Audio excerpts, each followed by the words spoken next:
chuchote-moi une histoire.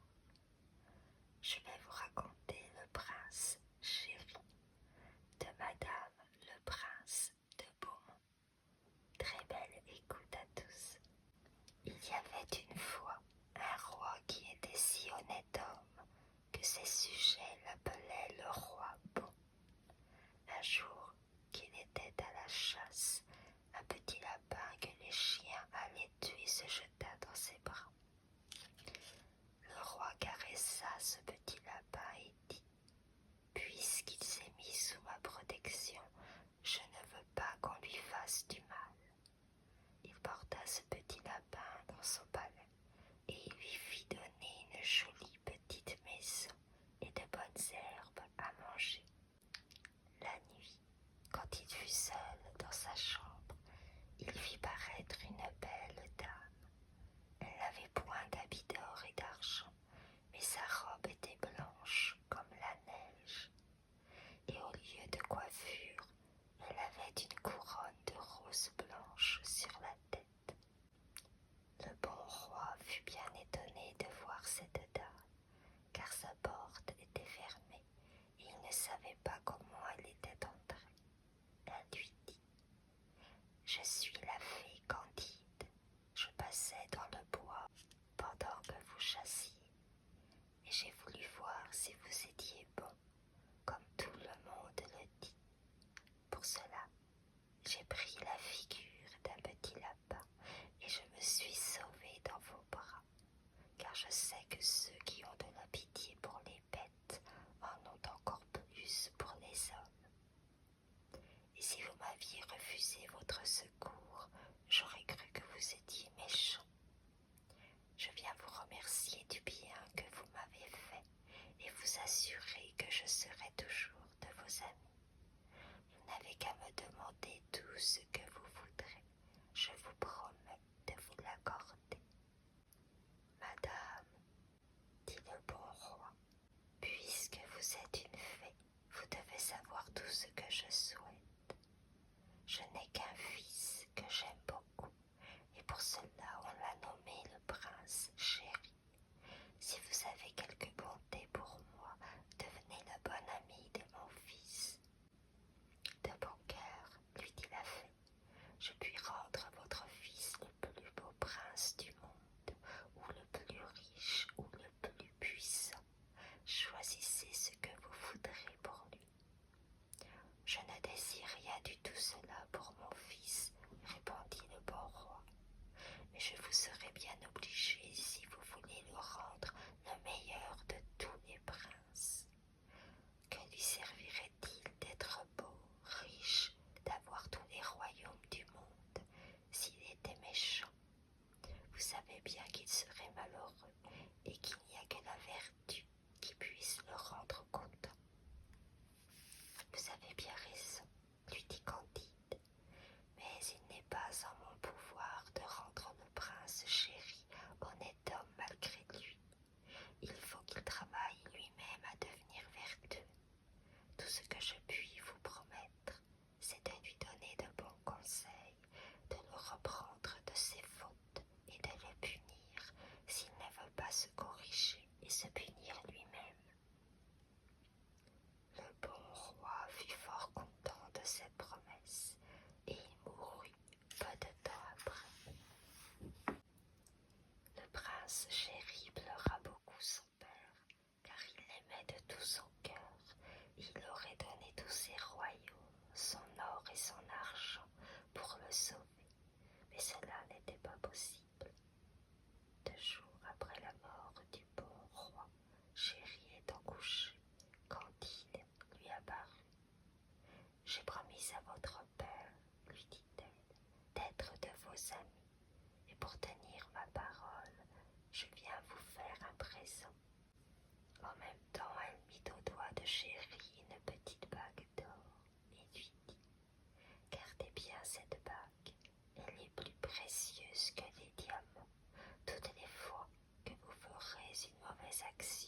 mauvaise humeur. Il lui sembla alors que sa bague lui pressait un peu le dos. Mais comme elle ne le piquait pas, il n'y fit pas beaucoup d'attention. En rentrant dans sa chambre, sa petite chienne Bibi vint à lui en sautant pour le caresser.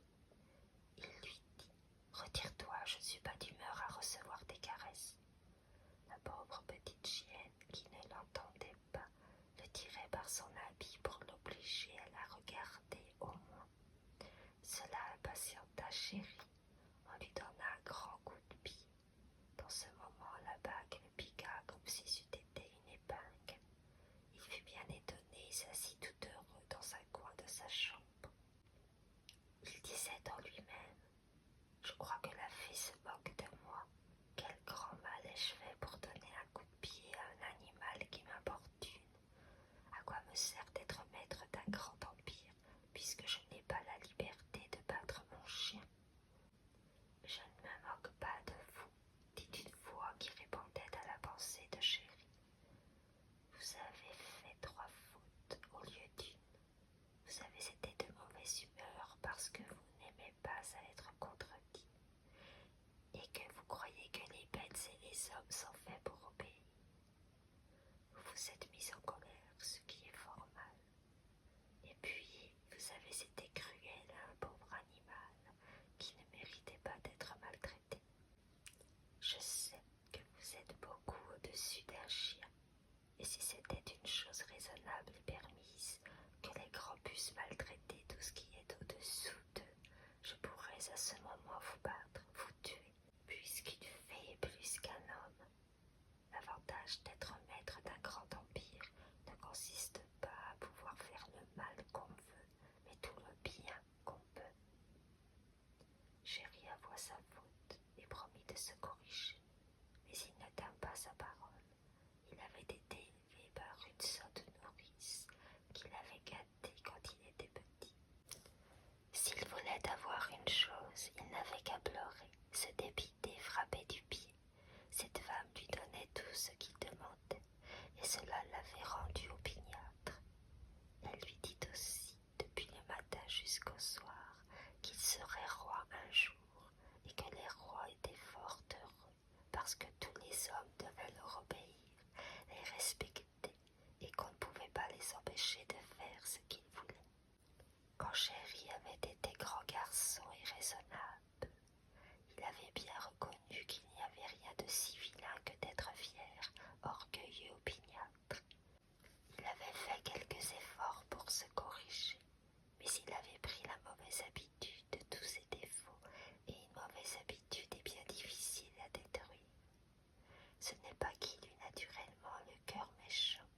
Il pleurait de dépit quand il avait fait une faute et il disait « Je suis bien malheureux d'avoir à combattre tous les jours contre ma colère et mon orgueil. Si on m'avait corrigé quand j'étais jeune, je n'aurais pas tant de peine aujourd'hui. » Sa bague le piquait bien souvent. Quelquefois il s'arrêtait tout court, d'autres fois il continuait. Et ce qu'il y avait de singulier, c'est qu'elle ne le piquait qu'un peu pour une légère faute.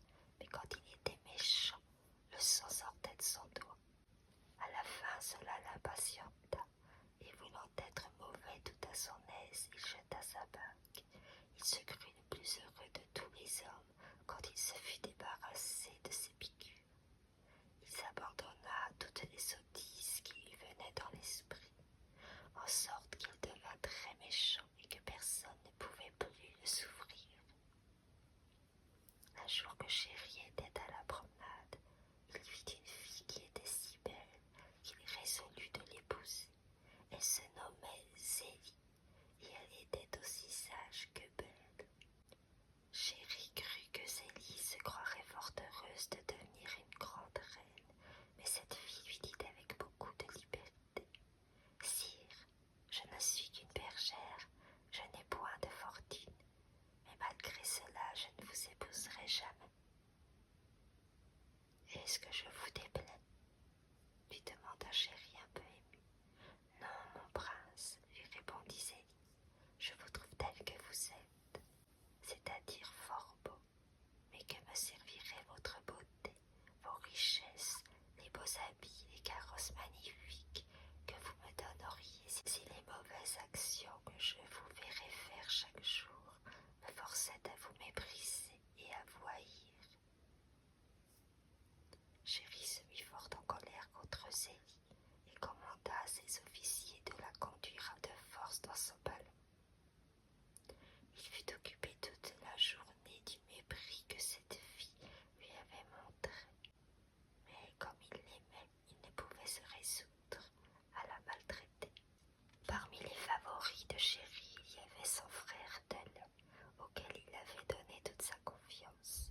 Cet homme qui avait les inclinations aussi basses que sa naissance, flattait les passions de son maître et lui donnait de fort mauvais conseils. Comme il vit Chéri fort triste, il lui demanda le sujet de son chagrin. Le prince lui ayant répondu qu'il ne pouvait souffrir le mépris de Zélie et qu'il était résolu de se corriger de ses défauts, puisqu'il fallait être vertueux pour lui plaire, ce méchant homme lui dit: « Vous êtes bien bon de vouloir vous gêner pour une petite fille. Si j'étais à votre place, ajouta-t-il, je la forcerais bien à m'obéir. Souvenez-vous que vous êtes roi et qu'il serait heureux de vous soumettre aux volontés d'une bergère qui serait trop heureuse d'être reçue parmi vos esclaves. Faites-la jeûner au pain et à l'eau, mettez-la dans une prison, et si elle continue à ne pas vouloir vous épouser, faites-la mourir dans les tourments pour apprendre aux autres à céder à vos volontés. Vous serez déshonoré si l'on sait qu'une fille vous résiste, et tous vos sujets oublieront qu'ils ne sont au monde que pour vous servir. Mais, dit Chéri, ne serais-je pas déshonoré si je fais mourir une innocente? Car enfin, Zélie n'est coupable d'aucun crime. On n'est point innocent quand on refuse d'exécuter vos volontés, reprit le confident. Mais je suppose que vous commettiez une injustice. Il vaut bien mieux qu'on vous en accuse que d'apprendre qu'il est quelquefois permis de vous manquer de respect et de vous contredire. Le courtisan prenait Chéri par son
ses ordres, Chéri se retira dans sa chambre, mais à peine y fut-il entré que la terre trembla, et il se fit un grand coup de tonnerre, et Candide parut à ses yeux.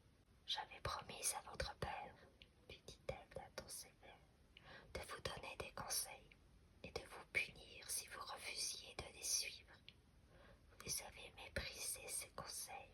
Vous n'avez conservé que la figure d'homme, et vos crimes vous ont changé en un monstre.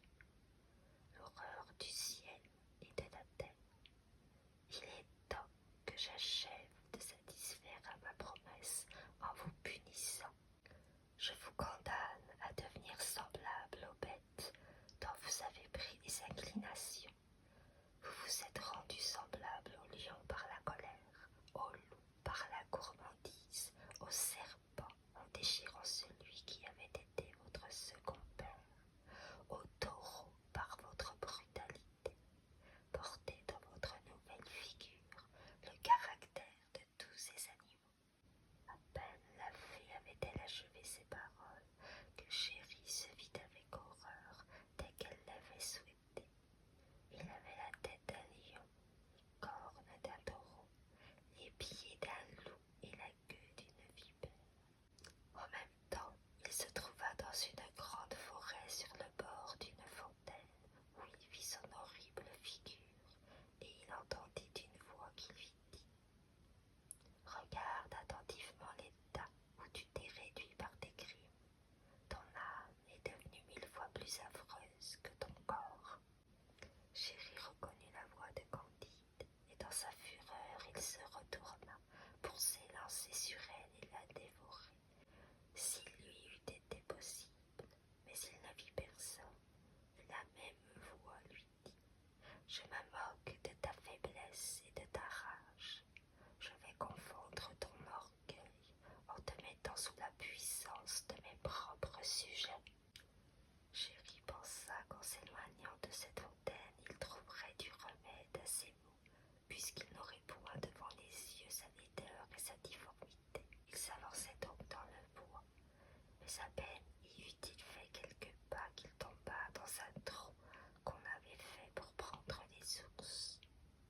En même temps, des chasseurs qui étaient cachés sur des arbres descendirent, et l'ayant enchaîné, le conduisirent dans la ville capitale de son royaume. Pendant le chemin, au lieu de reconnaître qu'il s'était attiré ce châtiment par sa faute, il maudissait la fée, il mordait ses chaînes et s'abandonnait à la rage. Lorsqu'il approcha de la ville où on le conduisait, il vit de grandes réjouissances, mais les chasseurs ayant demandé ce qui était arrivé de nouveau, on leur dit que le prince Chéri, qui ne se plaisait qu'à tourmenter son peuple, avait été écrasé dans sa chambre par un coup de tonnerre. Car on le croyait ainsi, les dieux, ajouta-t-on, n'ont pu supporter l'excès de ses méchancetés. Ils en ont délivré la terre. 4 seigneurs, complices de ses crimes, croyaient en profiter et partager son empire entre eux. Mais le peuple, qui savait que c'était leur mauvais conseil qui avait gâté leur roi, les a mis en pièces et a été offrir la couronne à Suliman, que le méchant Chéri voulait faire mourir. Ce digne seigneur vient d'être couronné, et nous célébrons ce jour comme celui de la délivrance du royaume, car il est vertueux et va ramener parmi nous la paix et l'abondance. Chéri soupirait de rage en écoutant ce discours, mais ce fut bien pis lorsqu'il arriva dans la grande place qui était devant son palais. Il vit Suliman sur un trône superbe et tout le peuple qui lui souhaitait une longue vie pour réparer tout le mal qu'avait fait son prédécesseur. Suliman fit signe de la main pour demander silence.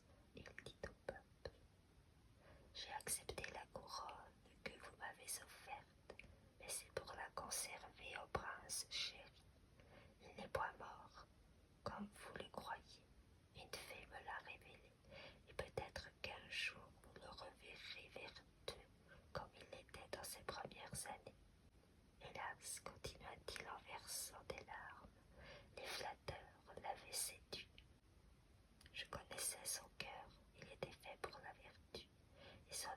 toujours empoisonné de ceux qui l'approchaient. Il eût été votre père à tous.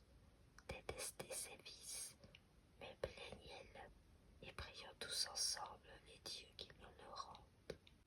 Pour moi, je m'estimerais trop heureux d'arroser ce trône de mon sang, si je pouvais l'y voir remonter avec des dispositions propres à le lui faire remplir dignement. Les paroles de Suliman allèrent jusqu'au cœur de Chéri. Il connut alors combien l'attachement et la fidélité de cet homme avaient été sincères, et se reprocha ses crimes pour la première fois. À peine eut-il écouté ce bon mouvement qu'il sentit calmer la rage dont il était animé. Il réfléchit sur tous les crimes de sa vie et trouva qu'il n'était pas puni aussi rigoureusement qu'il avait mérité. Il cessa donc de se débattre dans sa cage de fer où il était enchaîné et devint doux comme un mouton. On le conduisit dans une grande maison où on gardait tous les monstres et les bêtes féroces, et on l'attacha avec les autres. Chéri alors prit la résolution de commencer à réparer ses fautes, en se montrant bien obéissant à l'homme qui le gardait. Cet homme était un brutal, et quoique le monstre fût fort doux quand il était de mauvaise humeur, il ne battait sans rime ni raison. Un jour que cet homme s'était endormi, un tigre, qui avait rompu sa chaîne, se jeta sur lui pour le dévorer. D'abord Chéri sentit un mouvement de joie de voir qu'il allait être délivré de son persécuteur, mais aussitôt il condamna ce mouvement et souhaita d'être libre. Je rendrai, dit-il, le bien pour le mal en sauvant la vie de ce malheureux. À peine eut-il formé ce souhait qu'il vit sa cage de fer ouverte. Il se lança aux côtés de cet homme qui s'était réveillé et qui se défendait contre le tigre. Le gardien se crut perdu lorsqu'il vit le monstre, et sa crainte fut bientôt changée en joie. Ce monstre bienfaisant se jeta sur le tigre, l'étrangla et se coucha ensuite aux pieds de celui qui venait de sauver. Cet homme pénétré de reconnaissance voulut se baisser pour caresser le monstre qui lui avait rendu un si grand service. Mais il entendit une voix qui disait « Une bonne action ne demeure point sans récompense. » Et en même temps, il ne vit plus qu'un joli chien à ses pieds. Chéri, charmé de sa métamorphose, fit mille caresses à son gardien qui le prit entre ses bras et le porta au roi auquel il raconta cette merveille. La reine voulut avoir le chien, et Chéri se fut trouvé heureux dans sa nouvelle condition, s'il eût pu oublier qu'il était homme et roi. La reine l'accablait de caresses, mais dans la peur qu'elle avait qu'il ne devint plus grand qu'il n'était, elle consulta ses médecins, qui lui dirent qu'il ne fallait le nourrir que de pain et ne lui en donner qu'une certaine quantité. Le pauvre Chéri mourrait de faim la moitié de la journée, mais il fallait prendre patience. Un jour, on venait de lui donner son petit pain pour le déjeuner. Il lui prit fantaisie d'aller le manger dans le jardin du palais. Il le prit dans sa gueule et marcha vers un canal qu'il connaissait et qui était un peu éloigné. Mais il ne trouva plus ce canal et vit à la place une grande maison dont les dehors brillaient d'or et de pierreries. Il y voyait entrer une grande quantité d'hommes et de femmes magnifiquement habillés. On chantait, on dansait dans cette maison, on y faisait bonne chère, mais tous ceux qui en sortaient étaient pâles, maigres, couverts de plaies et presque tout nus, car leurs habits étaient déchirés par lambeaux. Quelques-uns tombaient morts en sortant, sans avoir la force de se tramer plus loin. D'autres s'éloignaient avec beaucoup de peine, d'autres restaient couchés contre terre, mourant de faim. Ils demandaient un morceau de pain à ceux qui entraient dans cette maison, mais ils ne les regardaient pas seulement. Chéri s'approcha d'une jeune fille qui tâchait d'arracher des herbes pour les manger. Touché de compassion, le prince dit en lui-même J'ai bon appétit, mais je ne mourrai pas de faim jusqu'au temps de mon dîner. Si je sacrifiais mon déjeuner à cette pauvre créature, peut-être lui sauverais-je la vie. Il résolut de suivre ce bon mouvement et mit son pain dans la main de cette fille, qui le porta à sa bouche avec avidité. Elle parut bientôt entièrement remise, et Chéri, ravi de joie de l'avoir secourue, si à propos pensait à retourner au palais lorsqu'il entendit de grands cris. C'était Zélie entre les mains de 4 hommes qui l'entraînaient vers cette belle maison, où ils la forcèrent d'entrer. Chéri regretta alors sa figure de monstre, qui lui aurait donné les moyens de secourir Zélie. Mais faible chien, il ne put qu'aboyer contre ses ravisseurs et s'efforça de les suivre. On le chassa à coups de pied et il résolut de ne point quitter ce lieu. Pour savoir ce que deviendrait Zélie, il se reprochait les malheurs de cette belle fille. Hélas, disait-il en lui-même, je suis irrité contre ceux qui l'enlèvent. N'ai-je pas commis le même crime? Et si la justice des dieux n'avait prévenu mon attentat, ne l'aurais-je pas traité avec autant d'indignité? Les réflexions de Chéri furent interrompues par un bruit qui se faisait au-dessus de sa tête.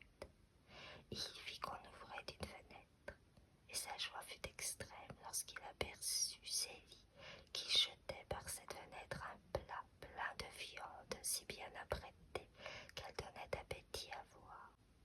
On referma la fenêtre aussitôt, et Chéri, qui n'avait pas mangé de toute la journée, crut qu'il devait profiter de l'occasion. Il allait donc manger de ces viandes, lorsque la jeune fille à laquelle il avait donné son pain jeta un cri et l'ayant pris dans ses bras. « Pauvre petit animal, lui dit-elle, ne touche point de ces viandes. Cette maison est le palais de la volupté. Tout ce qui en sort est empoisonné. » En même temps, Chéri entendit une voix qui disait « Tu vois qu'une bonne action ne demeure point sans récompense. » Et aussitôt, il fut changé en un beau petit pigeon blanc. Il se souvint que cette couleur était celle de Candide et commença à espérer qu'elle pourrait enfin lui rendre ses bonnes grâces. Il voulut d'abord s'approcher de Zélie, et s'étant élevé en l'air, il vola tout autour de la maison et vit avec joie qu'il y avait une fenêtre ouverte. Mais s'il eut beau parcourir toute la maison, il n'y trouva point Zélie, et désespéré de sa perte, il résolut de ne point s'arrêter qu'il ne l'eût rencontrée. Il vola pendant plusieurs jours, et étant entré dans un désert, il vit une caverne de laquelle il s'approcha. Quelle fut sa joie! Zélie y était assise à côté d'un vénérable ermite et prenait avec lui un frugal repas. Chéri, transporté, vola sur l'épaule de cette charmante bergère et exprimait par ses caresses le plaisir qu'il avait de la voir. Zélie, charmée de la douceur de ce petit animal, le flattait doucement avec la main, et quoiqu'elle crût qu'il ne pouvait l'entendre, elle lui dit qu'elle acceptait le don qu'il lui faisait de lui-même et qu'elle l'aimerait toujours. « Qu'avez-vous fait, Zélie ?» lui dit l'ermite. « Vous venez d'engager votre foi. »« Oui, charmante bergère, » lui dit Chéri, qui reprit à ce moment sa forme naturelle. « La fin de ma métamorphose était attachée au consentement que vous donneriez à notre union. Vous m'avez promis de m'aimer toujours. Confirmez mon bonheur, ou je vais conjurer la fée Candide, ma protectrice, de me rendre la figure sous laquelle j'ai eu le bonheur de vous plaire. » « Vous n'avez point à craindre son inconstance, » lui dit Candide, qui, quittant la forme de l'ermite, sous laquelle elle s'était cachée, parut à leurs yeux telle qu'elle était en effet. Zélie vous aima aussitôt qu'elle vous vit, mais vos vices la contraignirent à vous cacher le penchant que vous lui aviez inspiré. Le changement de votre cœur lui donne la liberté de se livrer à toute sa tendresse. Vous allez vivre heureux, puisque votre union sera fondée sur la vertu. Chéri et Zélie s'étaient jetés aux pieds